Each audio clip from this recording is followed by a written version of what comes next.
playing Take Care of It. It's a horror thriller. It's a visual kind of horror game. I saw it in Steam and I thought it'd be a good game to play. Since like I said, I was gonna try and be a lot more consistent. It is pouring outside right now. Like it is raining. Like I don't know if this will pick it up because it definitely can't pick up the fan. So hopefully not. Hopefully not. You can hear the thunderstorm. I'll just turn off.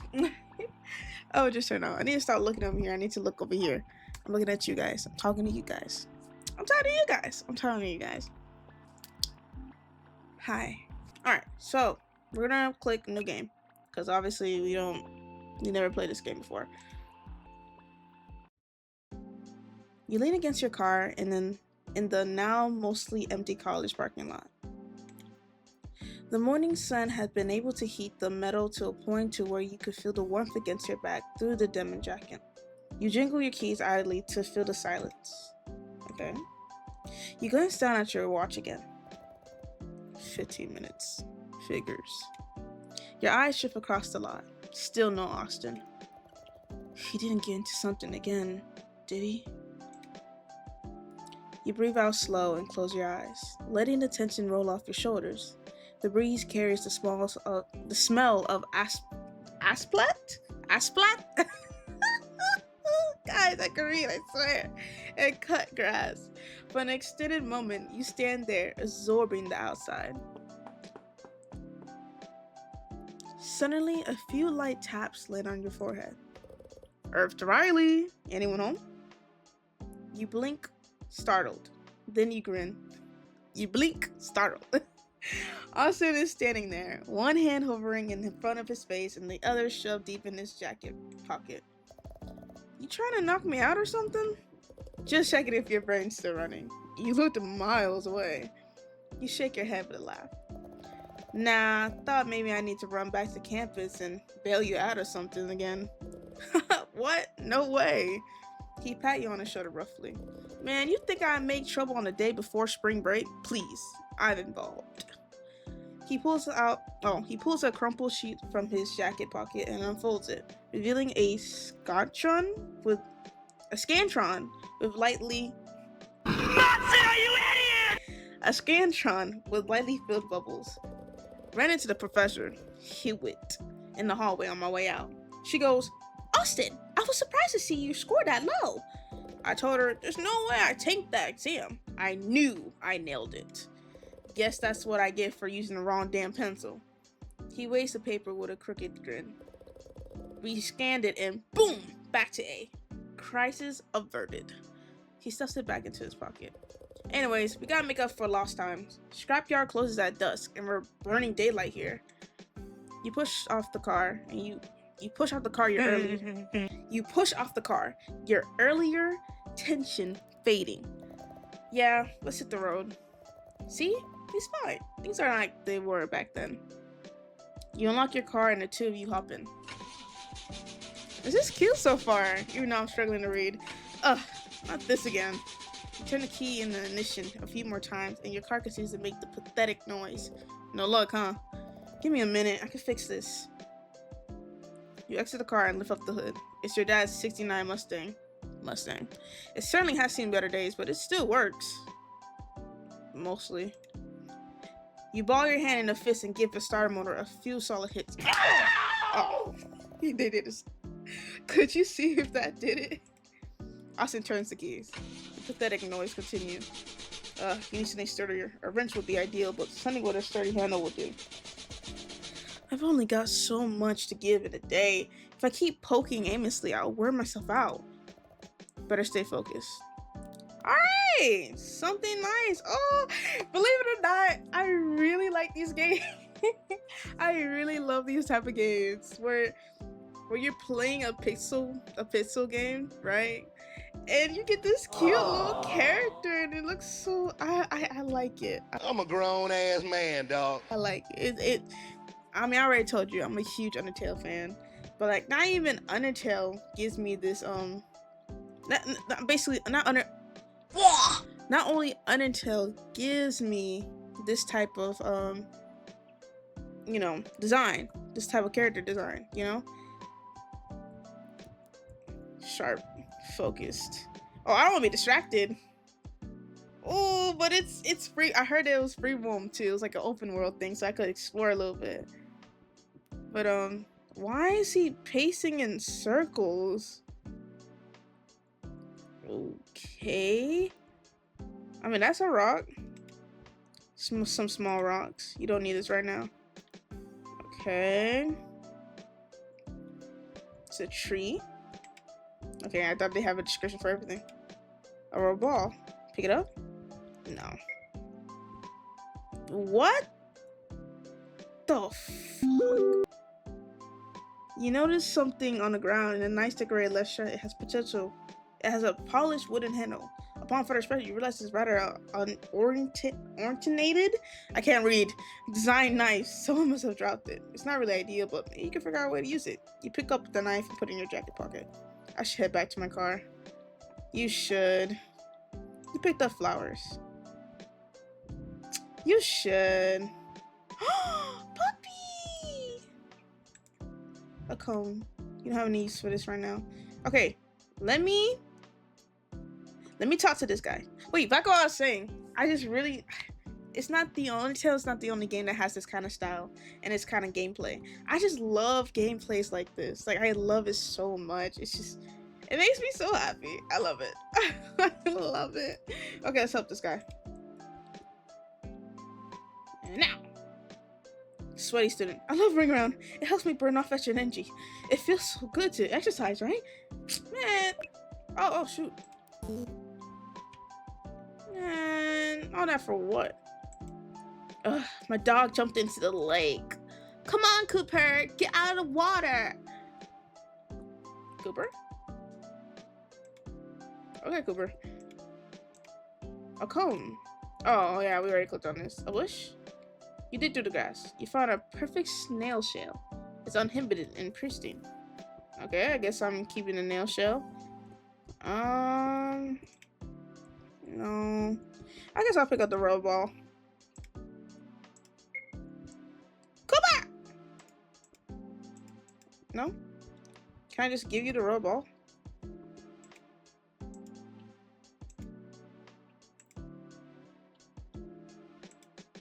No? Okay. Someone's homework. Was blown away in the wind. I can't really use this, so I'll leave it here. Okay. Tire. Part of a broken tire. Can't really use this. Okay, let's see what else. I love RPG games. I wish I could create one of my own. Okay.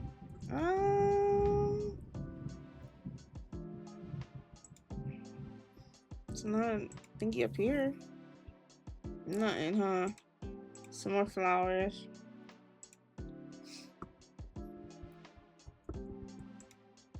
I should have stood around people's car. Okay, what about this one? Okay, touch it. Okay, what about this one though? This one has a back thing.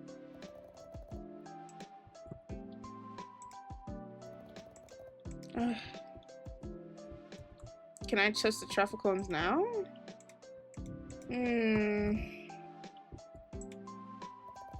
Oh wait, there's trash right here. Oh shit. What about this? Some mischievous trash. Some I don't really want to dig around in garbage. Okay, touch it. Pick up flowers. Still haven't found anything yet. And you don't want to step in people's car. Okay, cool. I don't think there's anything else here.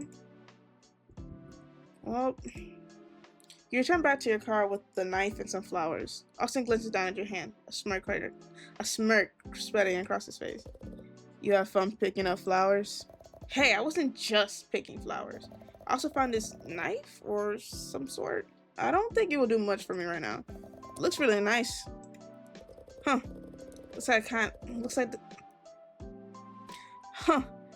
kind of like the one my grandpa used to have. The handle should be pretty sturdy. Maybe give the starter motor a few taps with that. You grip the knife. grabbing the protective blade side in the hand. Ooh, you grip the knife, grabbing the protective blade side in your hand and whack the handle against the starter motor a couple of times. Try again. Austin turns the keys. This time, instead of the clicking from earlier, the car rose to life. You hear an excited cheer of celebration come from Austin. Now that the car started, you close the hood of your car and return to the driver's seat and put the knife in your cup holder. Austin picks up the knife and takes a look at it. He moves it from the shaft and rotates the blade in his hand and whistles. Wow, this is a really nice knife. One of those fancy hunting brands. You don't really need it, right? Can I keep it? Yeah, go ahead. You know more about how to use it than I do. Austin takes the knife and puts it in his backpack. You glance at Austin and then set off down the road. Seems like your car has more problems every time I ride in it. You're telling me our scrapyard trip could have not been planned at a better time. It was seriously getting dire. Speaking of, you got directions? Yeah, got them right here. Austin kind of cute. Austin, we're just friends. Stop. Austin reaches back into his bag and pulls out directions printed on the library's pale green paper. The instructor says to turn right out of the parking slot. Shoot, you took left, yeah? Take a U-turn at the next intersection. After a few missed turns, you're finally able to get back on track and onto the long stretch of the road. So, my parents decided to take the whole family camping this week, starting tomorrow. Something about getting my dad and my younger brothers away from the TV a while. Your younger brothers might be able to survive, but your dad? What's he going to do without his late night television? I don't know, man. Maybe a week of fresh air, hiking, and trying to fish without complaining will cure him from his addiction. Maybe he'll come back different. Not sure how it'll all work, but my mom swears it'll be... Damn! Like, do y'all hear that? Dang. Not sure how it'll work, but my mom swears it'll be good for them. I think she read it in a book or something. She invited me too, but personally, I want to be glued to my TV. Maybe you're the one who needs a camping trip the most. Your eyes glaze over any time you get a controller in your hand. Whatever, I'm close to beating the game I've been playing, but I can't seem to figure out the final boss mechanics. It's driving me nuts. It's like they're forcing me to buy the guidebook. That gotta be some sort of game. That gotta be some sort of game company marketing tactic, right? They make the game so difficult that you gotta pay for the guys so they can make more money. It gotta be. You know there's a website, there's free community guides and gamer futures online. Yeah, I've seen it before. If I really can't figure it out, I'll just look it up online. I just want to try solve it for myself first.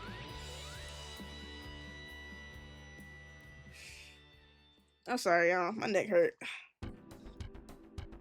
You're in the final stretch now. The road leading to the scrapyard winds between patches of overgrown fields and empty lots. Your favorite station on the radio crackles, so you shut it off. You roll down the windows and let the fresh air rush in. My dad said this place is right past the Cilios. Should be on the left up ahead. Sorry. You squint through the windshield. I think I see it. Foster's Auto Salvage? Yeah, that's the one. As you pull into the lot, you hear the sound of gravel crushing underneath your tires.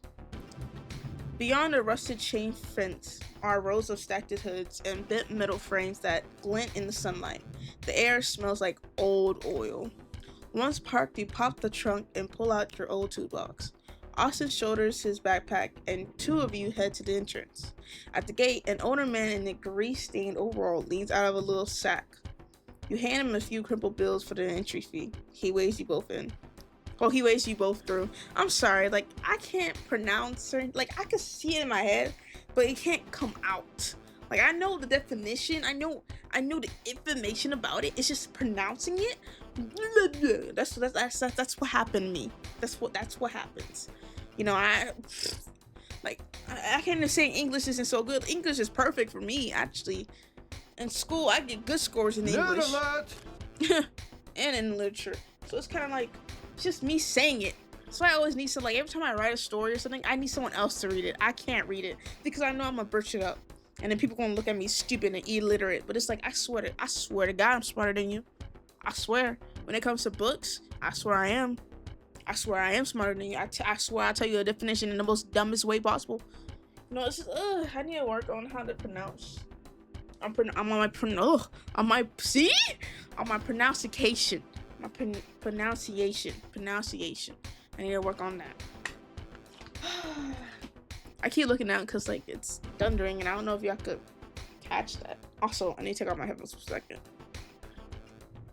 Once you step inside the scrapyard, you take a moment to really soak it in. Soak it all in. This place is huge. It's no wonder Austin dad recommended this place. Is it everything you wanted and more? Honestly, I'm starting to feel overwhelmed. Where do I even start looking? He reaches to his bag and pulls out another small stack of papers. This time there are diagrams and scribble notes. As he steps forward, you notice he places his feet carefully on the uneven ground, analyzing anything that looks like it could shift or tip over. A pile of scrap metal near his elbow makes him hesitate before he moves past it. Okay, so hear me out. I looked up some models that match yours, late 60s, same intertype, and marked what parts might fit. The guy at the front can tell us how they organize the lot if we get lost. He passes you one of the sheets, and one is hand-drawn layout of an engine assembly with parts, numbers circled in pen. The other is printed pictures with lists of parts numbered and labeled. You stare at the papers in your hands for a second, and then look back at him. What's up? Is my handwriting too illegible? Or something? Illegible? I don't know. Oh shoot, hold on. My lover's calling. Give me a second. What? I Child. got a man. Oh, that's good for you, baby. You actually researched this? He gives a nonchalant shrug, but you can see a tint of red in his cheek. Be who you are for your pride. Yeah, well, I figured it'd save us a couple hours wandering aimlessly. You got a time limit, you know. He actually looked all this up. Even I didn't know about some of these CrossFits. Not bad. You sure don't work secretly. Oh, you sure you don't work? Sorry. You sure you don't work secretly here? Nah, I just have too much free time when I should be studying. Anyways, I think we're looking for is in that direction. If we cut straight through, we'd probably save some time, but it goes past the heavy machinery scraps. He steps carefully around a stack of pallets. I'd rather steer clear of that area, if that's fine with you. Yeah, for sure. You find yourself wading between the car graveyard every so often. Austin pauses to adjust his footing or nudges a loose piece of scrap away from the path. After a while, you make it to where you need to be. Wow, didn't think they make so many old Mustangs would still be around. Why it got so quiet? You put on a pair of gloves from your toolbox and walk with Austin down the grave lines, between rows of cars. A sudden clang echoes across the lot. The sound bounces off the metal scraps, carrying an eerie resonance. Both of you freeze mid-step. Your breathing quickens and you instantly scan the shadows, trying to find what could have caused it. Austin's hands twitches nervously. After a moment, you realize it came from the other side of the lot. Realizing that whatever fell wasn't close enough to impact either of you, you feel the intention lift from your shoulders. You both continue walking, moving a little slower now, taking each step carefully, but outwardly pretending nothing happened. Guys, I'm telling you, I'm a little paranoid, so when things cut off music like that, it's kind of like, okay. The graveyard crunches beneath their boots as the two of you move from the car to car like scavengers. Austin consults one of his green printouts, pointing out parts that might work, and cross-referencing makes and mirrors. That starter from the car over there, it should bolt right in the mirror. I chose a perfect day to do this, huh? The starting from the car over there, it should bolt right in with a minor adjustment. Really? I wouldn't have even thought to try that. Let's do it. You gather what you collected and head back to the cleared work area where your car is parked. You put the parts on a stained pallet that Austin dragged over. Peel off your gloves and get to work. Sorry, what did I do near the mic? You slid under the car and remove a stubborn component. Your fingers are already covered in grease. Piece by piece, you replace parts with the ones you found. You carefully swap out the old starter for the cleaner ones Austin found. It fits snugly. Continue like this until late afternoon, moving belts and horses and other under the hood bits, replacing corded wires and other worn parts with ones that look far less beaten. Oh, this is cute. This is a cute art style. I like this. You laugh when Austin gets a smudge of grease across his face as he wipes away the sweat from manual labor. You run from him and he starts to chase you to give you a matching mark. After all said and done, you slid into the driver's seat and turned the key. The engine coughs once, twice, and then rose to life, followed by a low and steady rumble. Holy shit! Holy shit! I said it anyways. It sounds great. We did it. You rev the engine lightly. There's no stutter or grind. The smooth sound of the engine working as the tin fills the air. You climb out and the two of you stand side by side to stare at the car. You cross your arms with a satisfied grin. Austin cheers.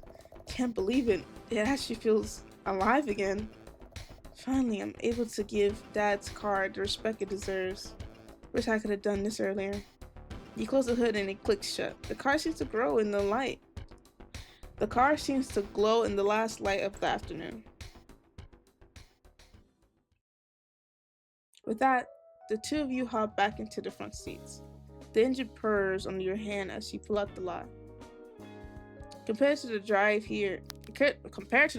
there, the ride home was relatively quiet. After making the initial drive, you're able to get back to the main road without any directions.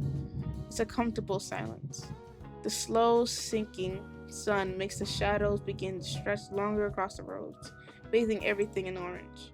After a while, Austin leans back in his seat and glances at you. You know about lock socks? Ooh, socks?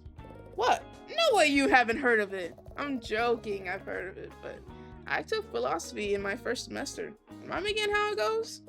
It's about a pair of socks that keeps getting holes, so you patch them up. After a while, none of the original fabrics left. Question is, are they still the same socks? You're talking about the car? Maybe. We swapped out half of the parts today. At what point does it stop being your dad's car and start being your own? At what point does it become a different car? Half is a little generous, I'd say, but you tap your fingers on the steering wheel. I think no matter what parts we change, it's the same car. Maybe because I remember it that way. Even if everything's new, I could still picture him in the driver's seat. I could still imagine how he used to sound. That counts for something. Austin tilts his head slightly, rolling it over. I kind of think when enough parts change, it becomes something new. Like a second life. New isn't always bad. I don't like the idea of forgetting what it used to be. You won't. You never forget stuff like that. The sound of the engine fills the silence that follows. By the time you pull up to your apartment, the sky has settled into a cool blue dust. Hey, Austin, wake up, we're back. You give him a gentle nudge. Austin, who had dozed off about halfway through the drive, stares awake and stretches with a grungy yawn before following you out of the car. As you enter the house, the fragrance of garlic and something frying greets you, and suddenly you realize how hungry you are. Your mom is standing in the kitchen with several bowls and pans messily scattered about. Hey, you two! Figured you'd be walking in any minute. Anything we can help with? The Texas toast's still in the freezer. I preheated the oven already, so if you could grab a pan and pop them in, that help a bunch. And maybe wash those hands first. You look down at the unmistakably smudges of oil and dirt that are trapped between your fingernails. You give them a quick but thorough clean in the sink, watching the grime of the day swirl down the drain. Anything I could do, Mrs. Gray? If you could set the table, that'd be great. And please, Austin, call me Krista? Krista? Call me Krista already. You're an adult now. She shoots him a smile before turning back to the kitchen counter. The three of you work in a steady rhythm. You're manning the oven, Austin's arranging the plates, your mom's dirts between the pans. a nice little gat around. When everything's on the table, your mom sits with a tired sigh, eyeing the two of you with playful disapproval. I'm not sure if either one of you realize this, but you smell like you brought the scrapyard home with you. Grease, sweat, the whole bouquet. I nearly passed out when you walked in. So please, soap in a hot shower when you're done eating. Sorry, Miss Krista. That's better. He grins sheepishly and takes an enormous bite of toast, nearly choking on it. It feels it feels weird, calling you that after what, 7 years? More like 8, actually. You both were 13 or so? Yeah, sounds right. I think it must have been when we were 13 because I had just gotten braces. Austin finished his food faster than anyone else, shoveling down the last portion in a way that makes conversation impossible. Sorry, guess I didn't realize how hungry I was. Mind if I take a shower first? Go ahead. I think there's still a change of clothes for you in the dryer. Really? From when? He gives a small, grateful nod. Disappears into your room to grab the clothes. And then disappears again into the bathroom. You hear the sound of running water through the thin wooden door. Your mom leans back in her chair. So, how did the scrapyard go? You two managed to fix what you wanted? Yeah, mostly. We swapped out a few parts under the hood. There was the starter and then some cables, some other parts. It should run a lot smoother now. That's good to hear. You really kept that thing alive longer than I expected. If it ever gives you too many problems, we could probably find you something decent that's used. You shake your head. It's not about that. It's not just the car to me. I know. It's one of the last things Dad ever worked on. I just want to keep it running. It feels like the least I can do. Her expression softens. She doesn't press further. She reaches over and squeezes your hand for a moment before gathering her dishes. Since I cooked, you clean.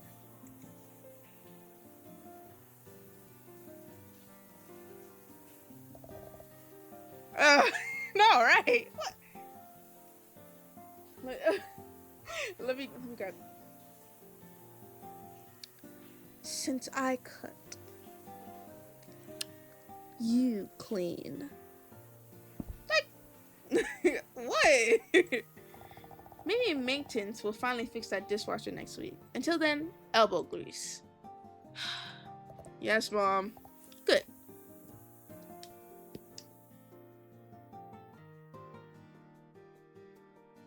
She gestures towards the living room as she passes by. I saw that stack of movies on the coffee table. Try not to be too loud while you're watching, okay?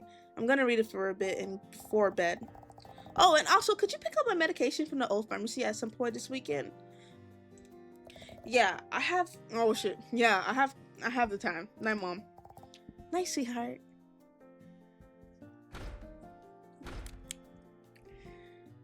Steam just out from the bathroom door as Austin steps into the hallway. Towel snug around his shoulder. Your turn. Since it's my turn, can you clean the dishes? Oh my god! I didn't even see the pile of dishes in the corner over here. You should go to your room and get your clothes when you can head to the shower. Okay, I'm rooming now. Dirty dishes. You get to them eventually. Like, that's a lot. That's a lot of dishes.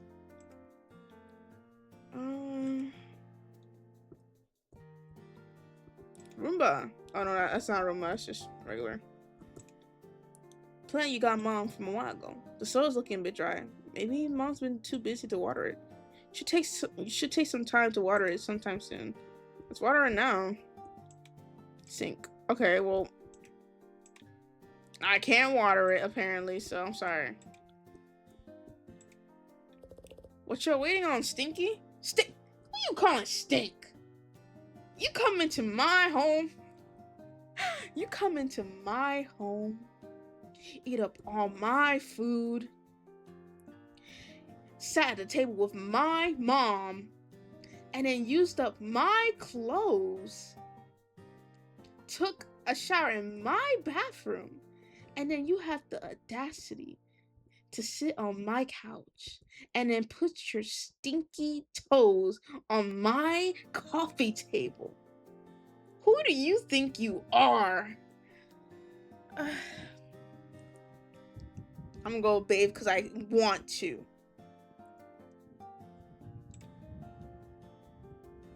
Oh, wait, I should probably grab some clothes. Oh, wait, I didn't grab any clothes. Oh, this is my room, huh? Some of your favorite movie posters are hanging on the wall. Okay. A pile of clothes on top of your computer chair. You don't have time to fold it right now. Okay.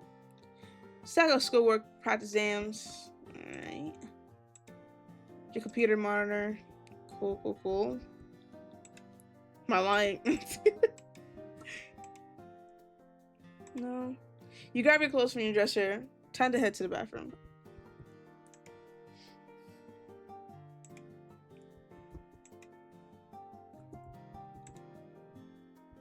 Alright. Do you want to take a poop? No? You want to rush? No? Alright, let's just take a bath. You scrub the dirt and sweat out of your hair.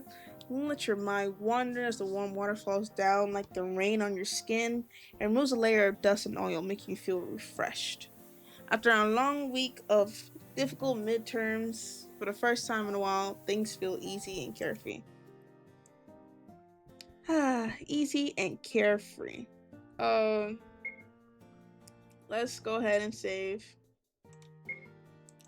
And that was take care of it. We haven't reached towards a certain point yet, but I think that's a good stop to it. I hope you guys have a wonderful day. I'll see you guys next time. Please subscribe, hit the bell, comment, leave a like, even though there's barely any of y'all watching me for real. And I hope you guys have a wonderful day. I'll see you next time. Bye.